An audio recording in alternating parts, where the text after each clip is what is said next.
Hello दोस्तों, coding classes में आपका हार्दिक स्वागत है। तो हम आज शुरू करने जा रहे हैं computer architecture and assembly language important question series.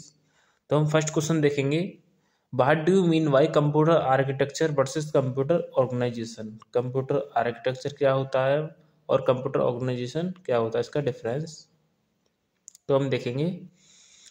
सबसे पहला पॉइंट है what do you work. Computer architecture में व्हाट डू यू वर्क, हम क्या करते हैं, क्या काम करते हैं, उसी को बोलते हैं कंप्यूटर आर्किटेक्चर। आर्किटेक्चर से आपको पता चल रहा होगा आर्किटेक्ट करना, क्या करना, ठीक है। अब इसका फर्स्ट पॉइंट है ऑर्गेनाइजेशन का, कैसे काम करना है, काम को कैसे करना है, ये होता है कंप्यूटर ऑर्गेनाइजेशन। सेकंड पॉइंट है deal with high level design issue. इसमें हम डील करते हैं हाई लेवल डिजाइन इश्यू, जैसे सिस्टम्स हो गए, कंप्यूटर हो गए।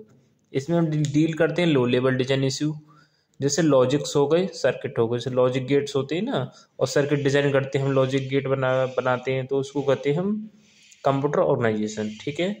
थर्ड पॉइंट आता है हमारा फंक्शनल बिहेवियर। फंक्शनल बिहेवियर और कंप्यूटर ऑर्गेनाइजेशन में ये है स्ट्रक्चरल बिहेवियर। ये कैसे कि जैसे इंसान की बॉडी होती है, उसको फिट करने के लिए जिम जाते हैं, तो वो तो होती है हमारी स्ट्रक्चरल बिहेवियर, ठीक है। फंक्शनल की बात करें तो जब हम हमारी बॉडी फिट नहीं है तो हम क्या करेंगे, डॉक्टर के पास जाएंगे, उसको क्या बोलेंगे, डॉक्टर की वजह से जो होगा फंक्शनल बिहेवियर, ठीक है। अब सबसे पहले किसको डिजाइन करना होता है, तो सबसे पहले करेंगे हम कंप्यूटर आर्किटेक्चर को design, and next computer organisation को डिजाइन करेंगे, ठीक है। Fourth point clear. 5 पॉइंट क्या है, instruction set, addressing mode, data types. इसमें हम यूज़ करते हैं instruction set, addressing mode, data types का, और इसमें करते हैं हम circuit design, signals, ALU, CPU, memory. So finally हमारा लास्ट क्वेश्चन है what is cache memory. Cache memory क्या होता है, और एग्जाम के लिए बहुत ही ज़्यादा इंपॉर्टेंट क्वेश्चंस भी है कैश मेमोरी। तो मैं आपको इजी लैंग्वेज में समझाऊं कैश मेमोरी क्या होता है। कि इम्पोर्टेंट पार्ट कैसे, जब आप अपने कंप्यूटर में या फिर मोबाइल में क्या करते रहते हो, सर्च करते रहते हो, जो आपको करना है, आप कोई भी सीरियल या मूवी वगैरह देखते रहते हो, से जो गदर 2 आई है, गदर 2 आपने सर्च की, उसके बाद कल भी देखी, अपने परसों भी देखी, तो वो कैश मेमोरी क्या करेगा, वो उस मेन पार्ट को अपनी जगह पे रख लेगा, वहाँ से स्टोर कर लेगा अपनी जगह पे। जैसे आप स्टोर हो गया, उस पर आपको टाइम कम लगेगा और लिखना कम पड़ेगा आपको बार बार से, ठीक है। वो कैश मेमोरी के अंदर पहुंच जाएगा, यही हमारी कैश मेमोरी होती है। तो देख लेते हैं, cache memory is very high speed semiconductor memory which can speed up of the CPU. उसकी स्पीड बहुत ज़्यादा फास्ट होती है, इसी ये हाई स्पीड का सेमीकंडक्टर मेमोरी होता है, ठीक है। इट एक्ट एज बफर, ये बफर की तरह काम करती है सीपीयू और मेन मेमोरी के बीच में। जैसे ये सीपीयू है और ये मेमोरी है, इसके बीच में बफर की तरह काम कर रही है कैश मेमोरी, ठीक है। Cache memory use to reduce the average time to access data from the main memory. Main memory से डेटा को एक्सेस करने में कम टाइम लेती है मेन मेमोरी, ये मेमोरी। तो यहाँ से यहाँ जाएगी, टाइम लगेगा। जब यहाँ कैश मेमोरी के पास डेटा होगा तो सीपीयू यहीं से यहीं ले लेगा डायरेक्ट, तो टाइम कम लगेगा, ठीक है। It is use to hold these part of data and programme.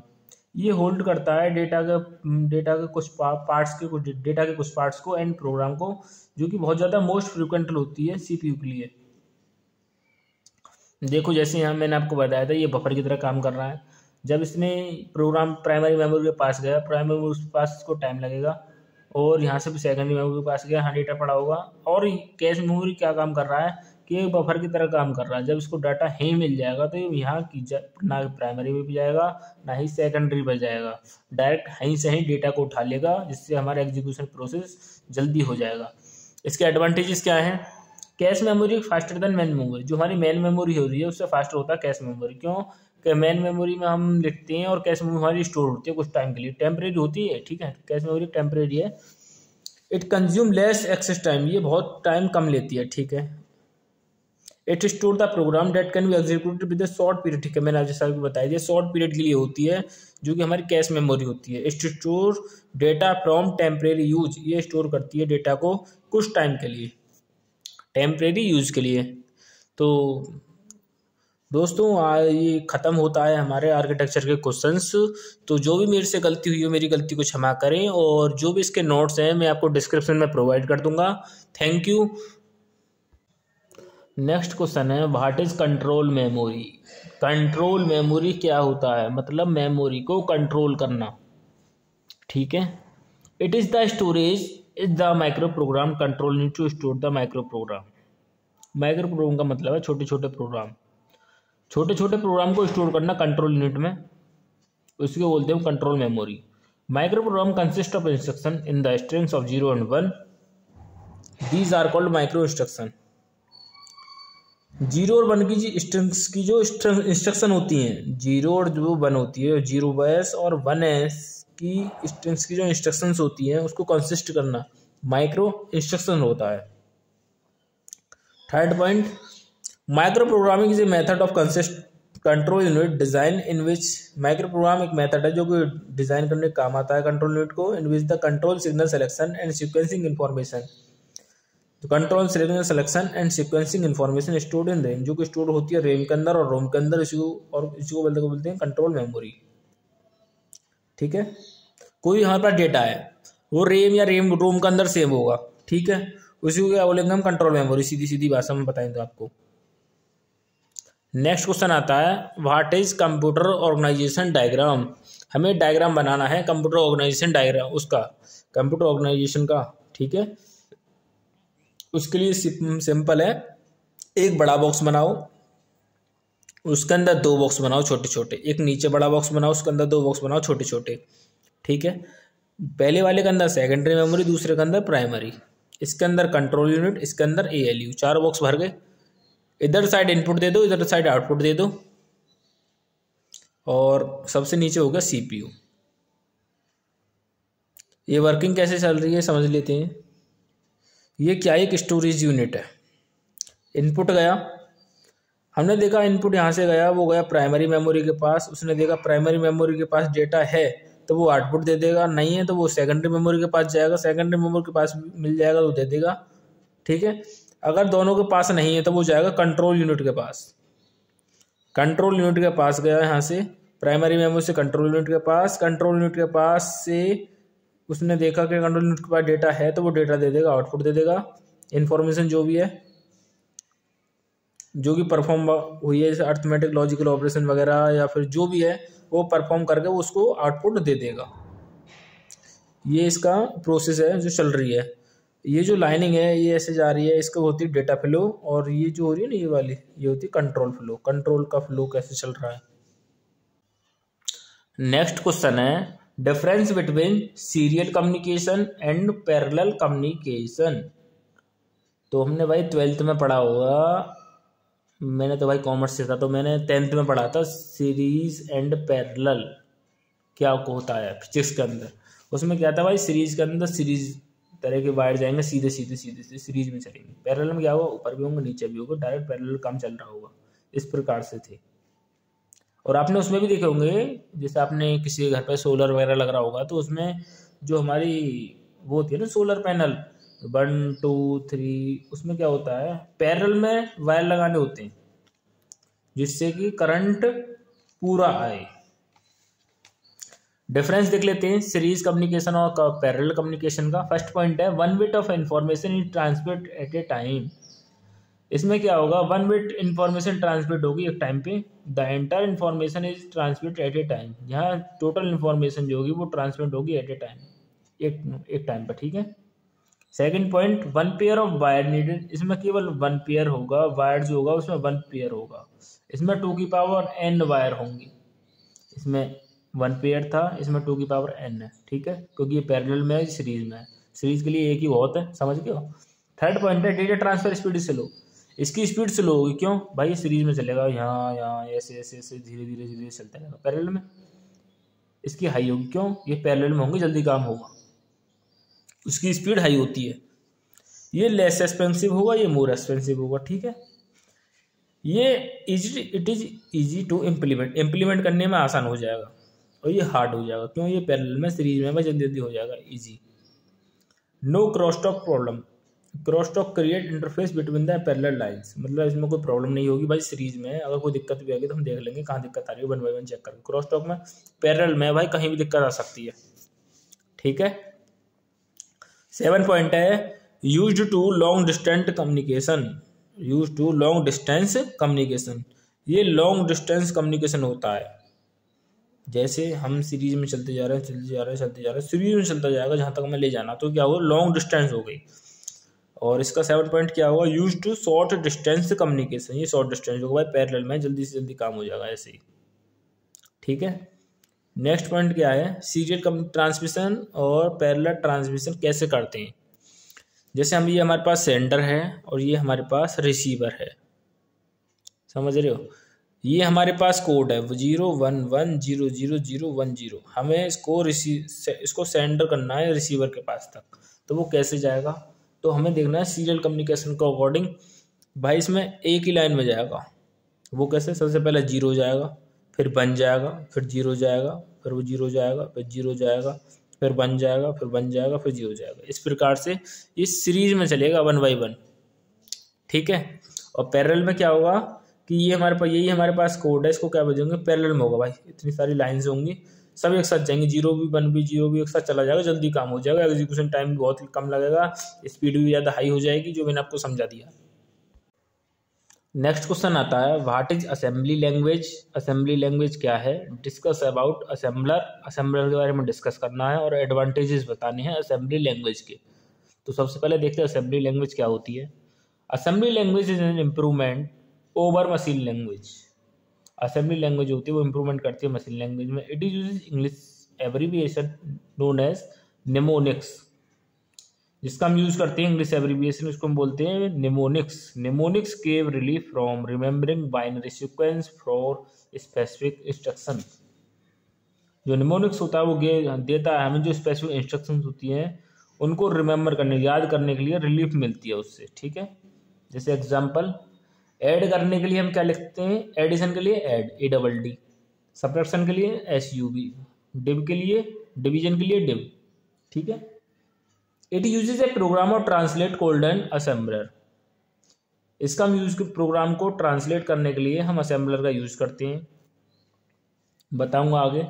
Date translate mnemonics to machine code, जो ट्रांसलेट करता है निमोनिक्स से मशीन कोड में। एग्जाम्पल दे रखा है हमें कि बाइनरी कोड 22 का क्या होगा, 10110, ठीक है। बाइनरी कोड 24 का ये दे रखा है, हमें करना है ऐड। मैंने बोला था ना एडिशन को क्या बोलते हैं हम, ऐड ADD।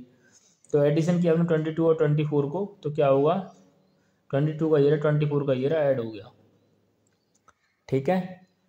एडवांटेजेस क्या है इसका असेंबली लैंग्वेज के, आपको पता ही है लो लेवल लैंग्वेज है भाई, इसमें 0-1 की फॉर्म होती है, असेंबली लैंग्वेज वही होती है। इट रिक्वायर लेस इंस्ट्रक्शन, इसमें हम लेस इंस्ट्रक्शन देंगे भाई, कि वो कैसे भाई, 0-1 की फॉर्म होती है, कहाँ तक इंस्ट्रक्शन देंगे, गिनी चुनी तो याद करके हम दे सकते हैं।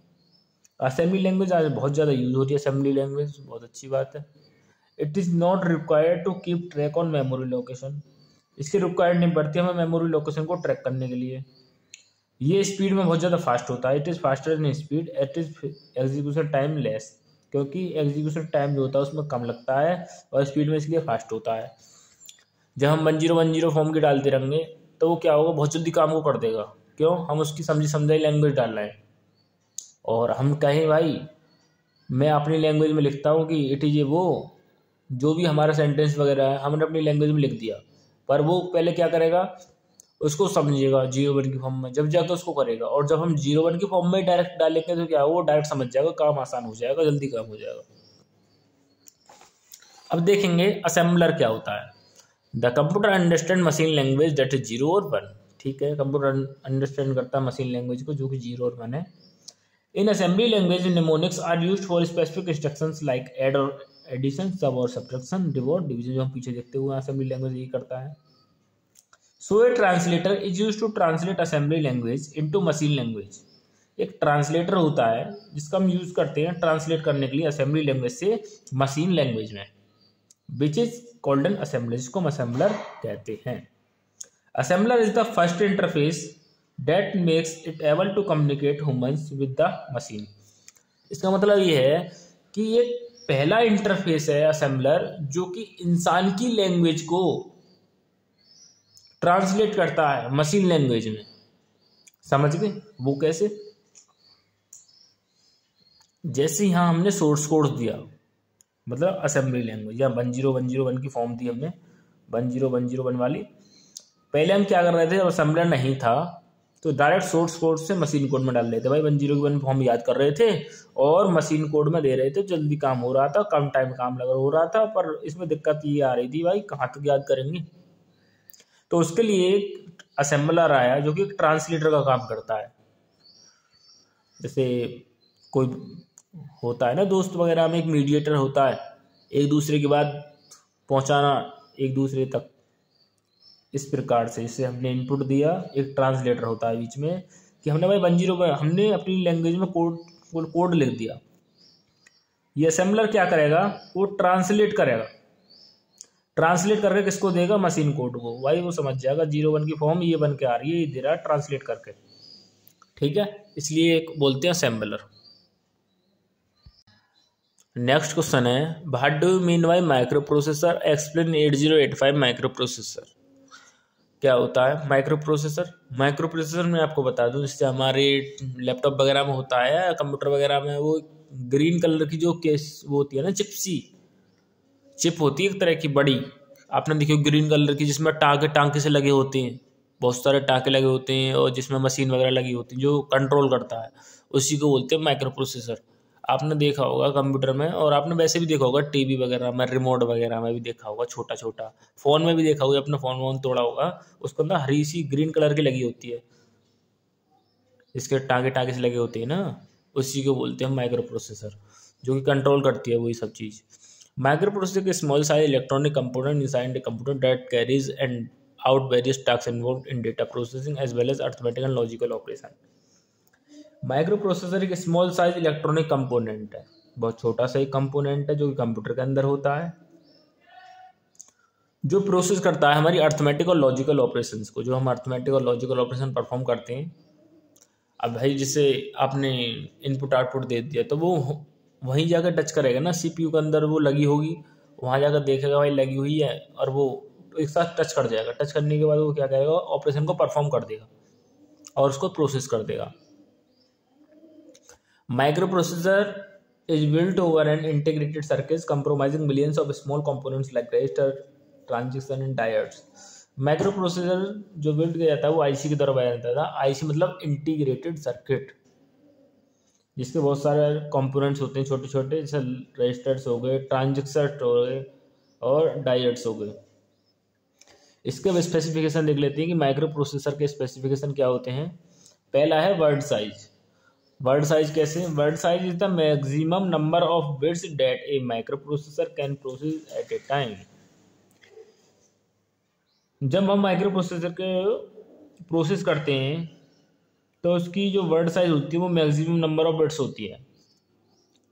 हमने जो हमारा माइक्रो प्रोसेसर है, जब हम उसको प्रोसेस कर रहे हैं कंप्यूटर के अंदर, हमने कोई ऑपरेशन परफॉर्म किया और वो उसको प्रोसेस कर रहे हैं हम, तो उसका जो वर्ड साइज होगा ना वो मैक्सिमम नंबर ऑफ बिट्स होगा।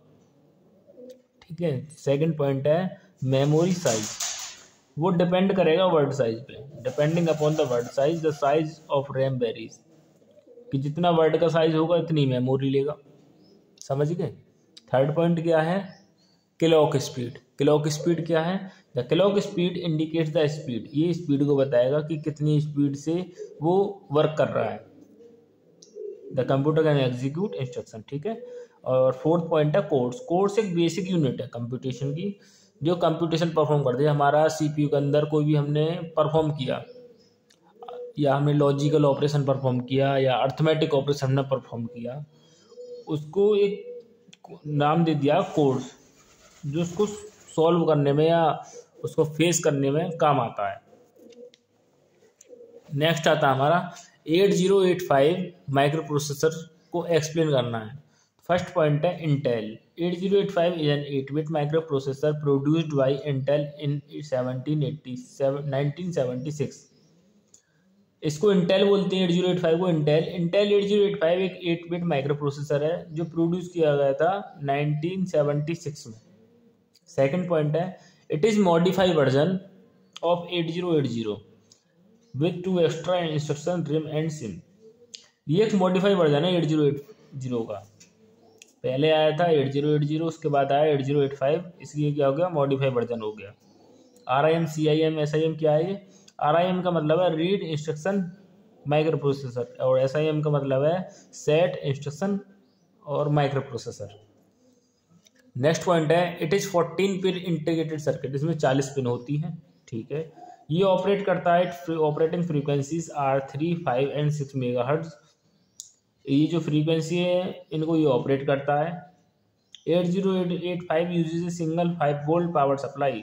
जो हमारा 8085 है वो पावर सप्लाई कितनी लेता है, 5 वोल्ट की लेता है। इट है 16 बिट एड्रेस बस। इसमें एड्रेस बस कितनी बिट की होती है, 16 बिट की, और जो डेटा बस होती है वो होती है 8 बिट की। तो अब हमारा नेक्स्ट क्वेश्चन है, what do you understand by 1S and 2S complement representation. जो हमारा 1S होता है और 2S होता है उससे हम क्या समझते हैं, रिप्रेजेंटेशन कैसे करते हैं, समझेंगे। 1S कॉम्प्लीमेंट क्या होता है और 2S कॉम्प्लीमेंट क्या होता है, मैं आपको एग्जाम्पल से समझा देता हूँ। मानो हमने कोई एक बाइनरी नंबर लिया 10101, इसका करना है 1S करना है, ठीक है। कैसे करेंगे भाई, सीधी बात है, कॉम्प्लीमेंट करना, एक बार करना मतलब उसका अपोजिट करना। 1 का 0, 0 का 1, 1 का 0, 0 का 1, 1 का 0, 1S कॉम्प्लीमेंट हो गया। भूलना मत। एक क्वेश्चन और देख लेते हैं, 1 0 0 0 1 0 0, जो भी नंबर आपका ले लो, कॉम्प्लीमेंट करना है। कैसे, 1 का 0, 0 का 1, 0 का 1, 1 का 0, 0 का 1, 0 का 1, 0 का 1, 1 का 0, हो गया कॉम्प्लीमेंट 1S। अब हम देखेंगे 2S कॉम्प्लीमेंट क्या होता है। 2S कॉम्प्लीमेंट कैसे, हमारे पास नंबर है 1 0 0 1 0 0, इसका करना है हमें 2S कॉम्प्लीमेंट। बहुत ध्यान से सुनना, 2S कॉम्प्लीमेंट क्या होगा। जब भी आपको पीछे से 1 दिख जाए, जब भी आपको पीछे से 1 दिख जाए, वहां तक तो चलना सेम, वहां तक चलना सेम, उसके बाद करना है चेंज, उसके बाद करना है 1S कॉम्प्लीमेंट, उसके बाद करना है चेंज या 1S कॉम्प्लीमेंट। कैसे, मैंने क्या बोला, पीछे से आपको जहां तक 1 नहीं दिखे वहां तक तो चलना सेम। जैसे 0 का 0, 0 का 0, 1 दिख गया भाई, 1 दिख गया, इसको सेम, उसके बाद चेंज कर दो, 0 का 1, 0 का 1, 1 का 0, हो गया। एक नंबर और लेते हैं, 1 0 0 1 0 0 1 0, ये नंबर है। मैंने आपसे क्या बोला कि पीछे से जहां भी 1 दिख जाए वहां तक सेम चलना है। पीछे से जहां तक 1 दिख जाए भाई, 0 ये 0 ऐसे आ जाएगा, 1 दिख गया यहाँ तक सेम रहेगा, ठीक है। उसके बाद चेंज, 0 का 1, 0 का 1, 1 का 0, 0 का 1, 0 का 1, 1 का 0, हो गया 2S complement. Okay, next question है, what do you mean by peripheral devices. भाई पेरिफेरल डिवाइसेस वही होती है जैसे हमारा मॉनिटर है, उसके साथ क्या क्या जुड़े होते हैं, प्रोजेक्टर हो गया, स्कैनर हो गया, कीबोर्ड हो गया, मॉनिटर, माउस, स्पीकर, जो भी चीज़ होती है वो पेरिफेरल डिवाइसेस ही होती है, ठीक है। अगर कोई पूछे पेरिफेरल डिवाइसेस क्या होती हैं, भाई समझ जाना कि हमारे पास मॉनिटर या कंप्यूटर है, उसके आस पास जो भी चीज़ें, कीबोर्ड, माउस, जो भी है वो पेरिफेरल डिवाइसेस में आती है सब, ठीक है। नेक्स्ट क्वेश्चन आता है, डिफाइन डायरेक्ट मेमोरी एक्सेस, जो कि इंटरनल में भी आया था और इम्पोर्टेंट क्वेश्चन भी है, और एक्सटर्नल में भी इसके चांसेस हैं आने के। क्या होता है direct memory access. Direct memory access मतलब, डायरेक्ट मेमोरी एक्सेस का मतलब है, आपको समझाता हूं। ये इनपुट है, इनपुट दिया, किसके पास गया, सीपीयू के पास, वहां से कहाँ गया, मेमोरी के पास। यही तो था, हमने सबसे पहले इनपुट दिया भाई, वो सीपीयू के पास गया, वहां से वो मेमोरी के पास है, जब हमें आउटपुट मिल रहा है। यही तो करते हैं हम किसी भी प्रोग्राम को बनाने के लिए या फिर कोई भी इनपुट देने के लिए। सबसे पहले हम इनपुट देते हैं, वो सीपीयू के पास जाता है, उसके बाद वो मेमोरी के पास जाता है। तो डायरेक्ट मेमोरी एक्सेस, जिसको हम बोलते हैं डीएमए, ठीक है, वो क्या करता है, वो डायरेक्ट करता है मेमोरी एक्सेस। डायरेक्ट, डायरेक्ट कैसे भाई, इसका कोई रोल नहीं, इसे हटाओ, इनपुट दे दिया, डायरेक्ट मेमोरी के पास आउटपुट मिल गया, डायरेक्ट मिल रहा भाई इससे, इनपुट से डायरेक्ट मेमोरी के पास, इनपुट गया डायरेक्ट मेमोरी के पास, आउटपुट मिल गया, ठीक है। यहाँ से गया, आउटपुट मिल गया, सीपीयू का कोई रोल नहीं। इसको क्या बोलते हैं हम? डीएमए। अब मत भूलना कि भाई बीच वाले का कोई रोल नहीं, सीपीयू का डायरेक्ट हमने इनपुट दिया, मेमोरी से लेन देन चल रहा है, उसी को क्या बोलते हैं हम? डीएमए। समझते हैं? The term stand for direct memory access. ये जो टर्म है वो स्टैंड करती है डायरेक्ट मेमोरी एक्सेस को। ठीक है, direct memory access is an method, एक मेथड है जो अलाउ करता है हमारे इनपुट आउटपुट डिवाइसेस, ठीक है, टू सेंड और रिसीव डेटा, डेटा को सेंड करने के लिए और रिसीव करने के लिए डायरेक्टली टू और फ्रॉम मेमोरी। ठीक है, जैसे कि मैंने आपको बता दिया कि ये इनपुट आउटपुट डिवाइसेस हैं जो हमें सेंड करती हैं डेटा को रिसीव करने के लिए और सेंड करने के लिए, और इसके बीच में सीपीयू होता है और ये डायरेक्ट करता है मेमोरी को, इनपुट या आउटपुट डायरेक्टली लेता है। डीएमए इनपुट आउटपुट डायरेक्टली लेता है, इसमें लिखा हुआ है send and receive data directly to और फ्रॉम मेमोरी। थर्ड पॉइंट क्या है? दिस मेथड टू सेंड और रिसीव डेटा डायरेक्टली टू और फ्रॉम मेमोरी, ठीक है, increase the memory operation speed. तो क्या होगा, हमारी जो मेमोरी की जो स्पीड है वो बढ़ जाएगी। क्यों? जब काम को डायरेक्ट काम करेगा, सीपीयू का रोल नहीं होगा, इनपुट जो भी इनपुट दे दिया हमने, आउटपुट मिलना हमें मेमोरी के पास जाएगा डायरेक्ट, सीपीयू का कोई रोल नहीं, तो काम जल्दी हो रहा है ना, तो उसी को क्या, और इसकी स्पीड बढ़ रही है। फोर्थ पॉइंट क्या है? This process manage by a chip. ये जो प्रोसेस है वो चिप के द्वारा मैनेज की जाती है, जिसको हम डीएमएसी बोलते हैं। जो हमारा डीएमए हुआ ये इनपुट आउटपुट है, यहाँ से इनपुट गया सीपीयू के पास, उसके पास मेमोरी के पास, मेमोरी से मैंने आपको बताया इनपुट को दोबारा आउटपुट मिल गया फिर। ठीक है, इसको ये डायरेक्ट हो गया काम, इनपुट आउटपुट मेमोरी का डायरेक्ट काम हो गया, ना कि ऐसे रोल हुआ। इसको बोलते हैं हम डीएमए। और इसके जो चिप लगी होती है इसमें, इसके बीच में जो चिप लगी होती है जिनको मैनेज करते हैं उसको बोलते हैं डीएमएसी। डीएमएसी जो इन दोनों को मैनेज करते हैं उसको बोलते हैं हम डीएमएसी। ठीक है, भूलना मत। नेक्स्ट क्वेश्चन है how can you perform addition operation. तो मैं आपको एडिशन ऑपरेशन सिखा देता हूँ, एग्जाम में करने को आ जाएंगे। 10111 10011 ये मैंने ये ले लिया है, इसको ऐड करना है। ध्यान रखना, आपको ट्रिक सिखा रहा हूँ, आप कोई भी कैसी भी सिखाए, पर देखना जहाँ भी आपको 2 1 दिखे, एक ये 1 और ये 1, तो हो जाएगा 10। ठीक है, और 1 कैरी पहुंच जाएगा, 0 नीचे आ जाएगा। जैसे मैंने यहाँ देखा 1 1 10, तो 0 यहाँ आ गया, 1 कैरी पहुंच गया। ठीक है, और कि जहां अब यहाँ हो गए 3 1 1 1 1, जहां भी आपको 1 + 1 + 3 1 हो गए, समझ रहे हो, जहां भी आपको 3 1 दिखे तो वहां 1 लेना है और 1 को कैरी कर देना है। ठीक है, 1 हमने यहां ले लिया और 1 कैरी कर दिया। अब यहाँ 2 1 हो गए, 2 1 हो गए तो मैंने क्या बताया था, 10 हो गया, 0 लेना है और 1 कैरी कर देना है। यहाँ कुछ भी नहीं, 1 है, यहाँ 1 हो गया। मैंने यहाँ बताया 1 1 क्या हो गया, 1 1 10, यहाँ 10 लिख दिया, होगी ना होगी। नेक्स्ट क्वेश्चन है explain vector processing. Vector processing क्या होता है? वेक्टर प्रोसेसिंग एरे की तरह होता है। Vector processing is an order set of scalar data items out of same type stored in memory. Same type मतलब जैसे इंटीजर वगैरह हुआ, रियल फ्लोट हो गए, इसको हम रियल भी बोलते हैं। जैसे ही हमें एरे दे रखा है सेम टाइप, मतलब सेम टाइप ही तो बोला उसने, वेक्टर की तरह होता है बिल्कुल एरे। इसमें हमने इंट ले लिया तो इंट हमने नंबर ले लिया, इसमें ऑर्डर सेट में होगा 1 2 3, सारे इंटीजर ही इंटीजर है। ठीक है, नेक्स्ट पॉइंट क्या है? Vector elements are order to have a fixed addressing increment between successive elements called the stride. ये स्ट्राइड क्या होता है? स्ट्राइड मतलब मैं आपको समझाता हूँ कि एड्रेस, इसका एड्रेस 102, इसका एड्रेस होगा 104, इसका एड्रेस होगा 106, इस प्रकार से।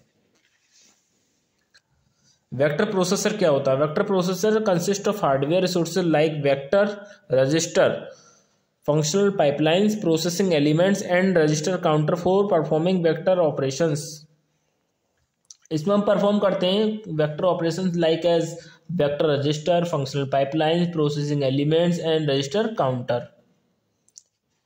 नेक्स्ट देखेंगे वेक्टर प्रोसेसिंग क्या होता है। Vector processing occurs when an arithmetic और logical operation apply to an vector. इसमें हम अप्लाई करते हैं क्या, अर्थमेटिक और लॉजिकल ऑपरेशंस, ठीक है। जैसे 2+3 हो गया और 1 को ऐड करना है 10 में ही, ठीक है, इस हिसाब से। नेक्स्ट क्वेश्चन आता है what do you mean bye booth algorithm and it's advantage. Booth algorithm क्या होता है और इसके एडवांटेजेस क्या होते हैं। बूथ एल्गोरिथम का मतलब बता दूं आपको, इसका मतलब होता है मल्टीप्लाई करना। डरना मत, बहुत इजी लैंग्वेज में समझा देता हूँ। बूथ एल्गोरिथम का मतलब है मल्टीप्लाई करना। मल्टीप्लाई तो हम करते ही हैं, तो इसको मल्टीप्लाई नहीं बोल सकते, नहीं भाई, उसको बाइनरी नंबर की मल्टीप्लाई करना बूथ एल्गोरिथम होता है, ठीक है। जो हमारे 0 1 जो होती हैं उन दोनों उनकी मल्टीप्लाई करना को बूथ एल्गोरिथम बोलते हैं। ये बहुत फास्ट होता है, किससे, जो हमारी वैसी मल्टीप्लिकेशन होती है ना 2 3 1 1 2 3 वाली, उससे बाइनरी। इसके एडवांटेजेस क्या क्या हैं, ये फास्टर होता है। हाँ जी, हो गई होगा फास्टर, क्यों, ट्रेडिशनल मल्टीप्लिकेशन से बाइनरी नंबर की फास्ट होती है, ठीक है, बहुत अच्छी बात है। नेक्स्ट इफिशिएंट, भाई हाँ यही बात भी सही है, काम बहुत जल्दी से हो जाएगा। जब जल्दी काम फास्ट होगा तो कम टाइम लगेगा। नेक्स्ट होता है हमारा लोअर हार्डवेयर रिक्वायरमेंट। इसमें रिक्वायरमेंट कम होती है ट्रेडिशनल मेथड में रिसोर्सेज की। फोर्थ होता है हमारा सिंपल टू इम्प्लीमेंट, आसानी से हम इसको इम्प्लीमेंट कर सकते हैं। तो हमारा नेक्स्ट क्वेश्चन है एक्सप्लेन पाइपलाइन। पाइपलाइन क्या होता है। पाइपलाइन एक प्रोसेस है। Pipeline is the process of arrangement of hardware elements of CPU such that it's overall performance is increased. Pipeline वो प्रोसेस जो अरेंजमेंट करते हैं हार्डवेयर का और उसकी परफॉर्मेंस को बढ़ाने के लिए, ठीक है। Simply execution of more than one instruction take place in pipeline processor. ज़्यादा से ज़्यादा एक इंस्ट्रक्शन को हम पाइपलाइन में प्रोसेस कर सकते हैं। In pipeline multiple instruction overlapped in execution. इसमें मल्टीपल इंस्ट्रक्शन जो होती हैं वो ओवरलैप्ड करती हैं। ओवरलैप्ड कैसे, अपोजिट साइड में चलती हैं, ठीक है। इसमें हम स्पेस टाइम डायग्राम पढ़ते हैं जिसमें हमारी क्लॉक साइकिल्स होती हैं और सेगमेंट होती हैं जिसको हम स्टेज भी बोलते हैं। जैसे ये हमारे लिए इनपुट दे रखा है, इनपुट यहाँ से गया और ये गया हमारे पास सेगमेंट बन के पास या स्टेज बन के पास, उसके बाद यहाँ गया, ये है हमारा इंटरफेस रजिस्टर। उसके बाद फिर यहाँ गया स्टेज 2 के पास, फिर बीच में इंटरफेस रजिस्टर आया, फिर उसके बाद S3 पे गया, मतलब सेगमेंट 3 या स्टेज 3। उसके बाद फिर आउटपुट आ गया। ये नीचे क्या है हमारा क्लॉक साइकिल और ये क्या है हमारी स्टेजेस, और बीच में क्या है इंटरफेस रजिस्टर। भाई ये सेगमेंट जो थे इनसे डायरेक्ट भी तो जा सकता था, सेगमेंट 1 से सेगमेंट 2 पे बीच में क्यों लगाया ये बीच में इंटरफेस रजिस्टर, वो इसलिए लगाया मैंने कि इसका तो आउटपुट और इस वाली का इनपुट, समझ रहे हो, इसलिए हम रजिस्टर लगाया। इस वाली का हमें ये पता नहीं रहेगा फिर कौन सा आउटपुट है कौन सा इनपुट है, ठीक है, इसलिए बीच में रजिस्टर लगाया जिसको हम इंटरफेस रजिस्टर बोलते हैं कि इस वाली का तो आउटपुट और इस वाली का इनपुट, इस वाली का आउटपुट इस वाली का इनपुट, इसलिए हमने लगाया इंटरफेस रजिस्टर। नेक्स्ट क्वेश्चन है what do you mean bye addressing mode, explain the various kinds of addressing mode. भाई एग्जाम को लेके बहुत ज़्यादा इंपॉर्टेंट क्वेश्चन है ये एड्रेसिंग मोड, और चांसेस भी इसके ज़्यादा हैं, तो देखेंगे इसको। इसमें क्या होता है, एक तो इसमें ऑप कोड होता है, एक इसमें ऑपरेंड होता है। ऑप कोड क्या होता है, जिसमें हम ऑपरेशन करते हैं, एडिशन करना है, सब्ट्रैक्शन करना है, मल्टीप्लिकेशन करना है। और ऑपरेंड क्या होता है, जिसमें डाटा होता है, ठीक है। अब हम भाई एड्रेसिंग मोड क्यों पढ़ते हैं, मैं क्या मतलब पढ़ा, ये तो हम उसमें भी पढ़ते हैं मोड वगैरह इंस्ट्रक्शन वगैरह में, तो हमें एड्रेसिंग मोड क्यों पढ़ते हैं, वो इसलिए कि हमें ये पता नहीं होता कि डाटा को हमें कहाँ स्टोर करना है, मेमोरी में स्टोर करना है या रजिस्टर में या फिर सीपीयू में, समझ रहे हो, कहाँ स्टोर करना है डेटा को, मेमोरी में, सीपीयू में या रजिस्टर में, इसलिए हम पढ़ते हैं एड्रेसिंग मोड। तो इसके टाइप्स हैं 12 टाइप्स। देखते हैं। सबसे पहला है इम्प्लाइड, दूसरा है इमीडिएट, तीसरा है डायरेक्ट, चौथा है इनडायरेक्ट, पांचवा है रजिस्टर डायरेक्ट, 6 है रजिस्टर इनडायरेक्ट, 7 है रिलेटिव, 8 है इंडेक्स, 9 है बेस, 10 है ऑटो, 11 है ऑटो डिक्रीमेंट और 12 है स्टैक। तो 1 बाय 1 देखेंगे हम। सबसे पहला आता है हमारा इम्प्लाइड। इम्प्लाइड को हम दूसरा वर्ड है इसका इम्प्लिसिट, मतलब इम्प्लिसिटी करना, अंतर्निहित करना, अपने अंदर ही आंसर लिख देना, अपने अंदर ही आंसर देना, उसी को क्या बोलते हैं हम, इम्प्लाइड या इम्प्लिसिट। कैसे? जैसे यहाँ अपने आप में ही डेटा रखना, जैसे हमें CMA, ये क्या है भाई, ये हमने कोई इंस्ट्रक्शन दी, इसको बोलते हैं हम कॉम्प्लीमेंट एक्यूमुलेटर। हमने कोई इंस्ट्रक्शन दी, हमने 1 का कॉम्प्लीमेंट करना, तो क्या होगा 0, 0 का 1, अपने आप में ही आंसर है। ठीक है। नेक्स्ट आता है हमारा इमीडिएट। इमीडिएट का मतलब होता है, इमीडिएट मैं आपको समझाता हूँ। इमीडिएट जैसे ये मेरा घर है, मुझे जाना है भव्या के घर पे, ठीक है, ये मेरा घर है, मुझे जाना है भव्या के घर पे, पर मैंने इसका घर देखा नहीं है, ठीक है, मैंने इसका घर देखा नहीं है, पर मैं किसी से क्या पूछूंगा, मैं गांव में जाने के बाद भाई इसका कोड नंबर बता दो कि घर का नंबर क्या है, कोई बोलेगा भाई 404 है या फिर 405 है, जो भी नंबर है उसकी हेल्प से मैं पहुंच जाऊंगा। आप कहोगे भाई लोकेशन वगैरह कुछ भी नहीं है, बस उसके पास ये है कि भाई ये कोड से इसके घर तक पहुंच सकते हैं, इसके जो एड्रेस है उस एड्रेस से हम यहाँ तक पहुंच सकते हैं भव्या के घर। इसी को क्या बोलते हैं हम, इमीडिएट। जैसे हमें MOVAL35H, मतलब हमें मूव करना है इस डेटा, ये जो डेटा है इसको स्टोर करना हम यहाँ पे, ठीक है, डायरेक्ट कर रहे हैं ना हम, और लोड करना है हमें इस डेटा को यहाँ पे रजिस्टर के अंदर, इस डेटा को हैज 3, और इसकी पहचान है जहां भी आपको हैज दिखेगा वहां समझ जाना इमीडिएट एड्रेसिंग मोड है।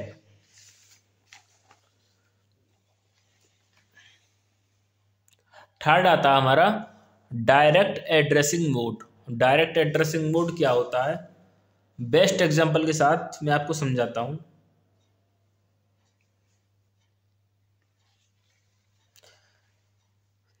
जैसे कोई पार्टी है,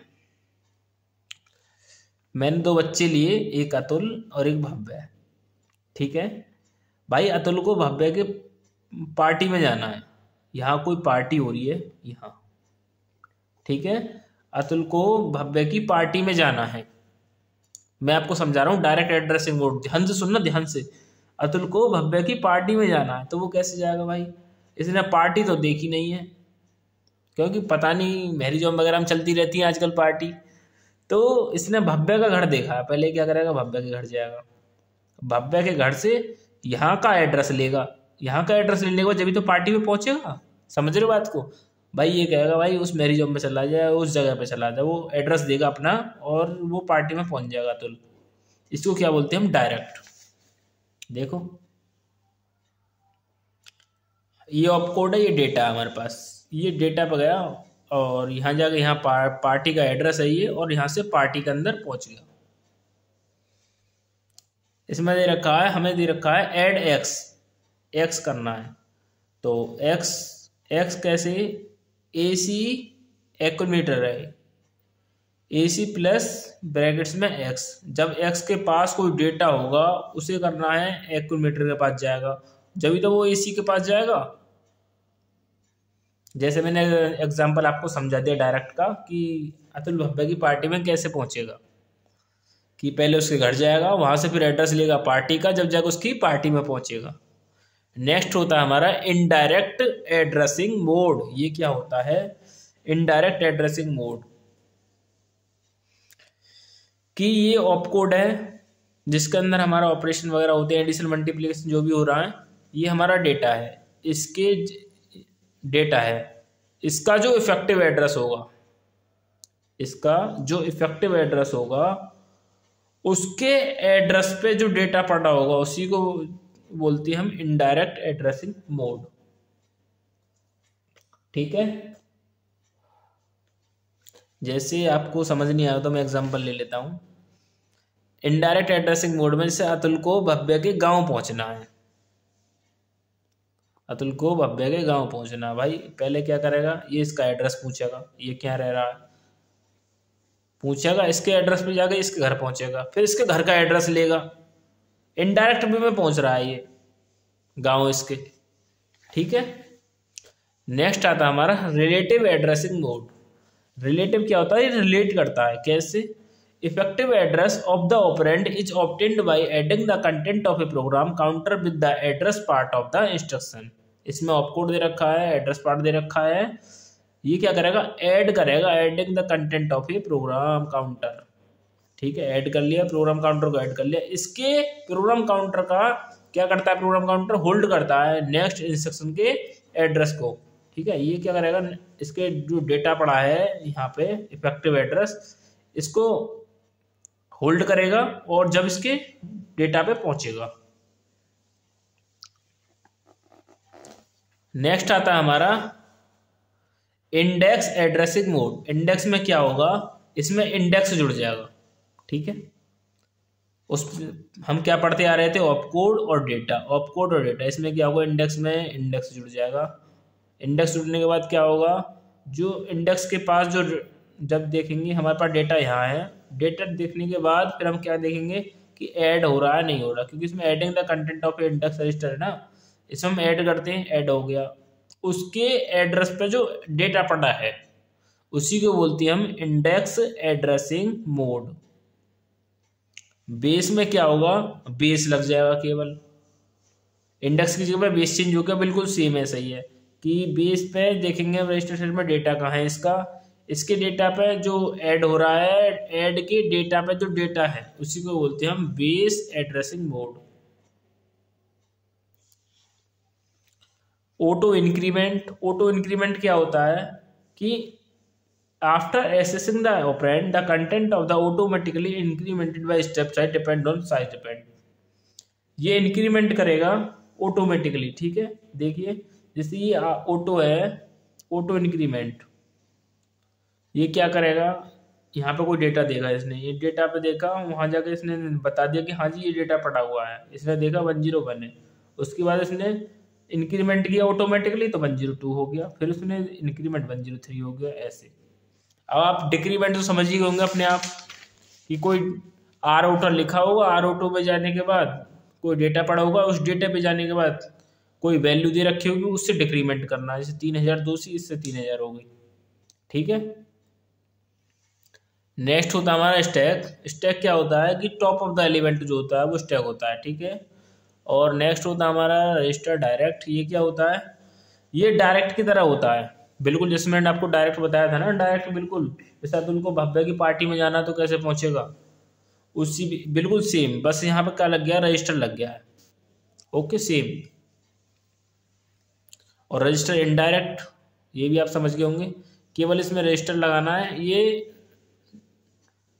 इनडायरेक्ट की तरह है, इनडायरेक्ट रजिस्टर की तरह है, ये रजिस्टर इनडायरेक्ट की तरह है ये। ठीक है, जैसे हमने पीछे पढ़ा था इनडायरेक्ट एड्रेसिंग मोड, ये है addressing register indirect addressing mode, बिल्कुल सेम कि कोई डेटा है उसकी इफेक्टिव एड्रेस पे जो डेटा पड़ा है उस डेटे पे जो वैल्यू है वो हो। जैसे मैंने आपको यहाँ बताया था, आपको क्लियर नहीं हुआ हो तो, जैसे अतुल को भव्य के गाँव पहुँचना है, पहले इसके यहाँ वहाँ जाएगा, इसका क्या कोड है, उसके घर पहुँचेगा, उसके पास वो यहाँ का कोड लेगा। भाई घर पहुँचने के लिए क्या कुछ ना कुछ तो एड्रेस चाहिए, एड्रेस लेने के बाद जब इसके गांव पहुंचेगा। Direct indirect addressing mode, register direct, register indirect, ये चारों सेम है। ठीक है, उसमें क्या होता है, रजिस्टर में आर लग जाएगा, उसमें केवल जो हमारा डेटा है वही रहेगा।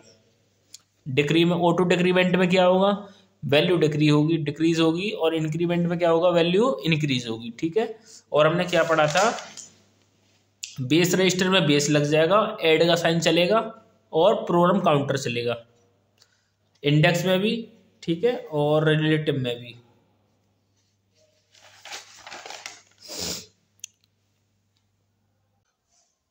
थर्ड क्वेश्चन है, explain micro operation and its their types. Micro operation को एक्सप्लेन करना है, उसके टाइप्स बताने हैं। Operation executed on data stored in register are known as micro operations. जो भी ऑपरेशंस हमारी एग्जीक्यूट होती है डेटा पर और स्टोर हो जाती है रजिस्टर में, उसी को क्या बोलती हैं हम, माइक्रो ऑपरेशंस। जैसे A+B है, वो रजिस्टर के अंदर स्टोर हो गई, उसी को क्या बोलेंगे हम, माइक्रो ऑपरेशन। ओके। एग्जाम्पल हो गया शिफ्टिंग ऑफ डेटा, डेटा को शिफ्ट करना, या तो लेफ्ट शिफ्ट करना है या फिर राइट शिफ्ट करना, डेटा को लोड करना और डेटा को क्लियर करना। टाइप्स देख लेते हैं इसके। पहला है डेटा ट्रांसफर मेमोरी ऑपरेशन। इसके दो टाइप्स हैं, register and memory. Register transfer memory operation, memory transfer memory operation. Second point है अर्थमेटिक मेमोरी ऑपरेशन। थर्ड है लॉजिकल मेमोरी ऑपरेशन। फोर्थ है shifting memory operation.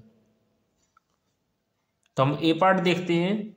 Register memory, register transfer memory register.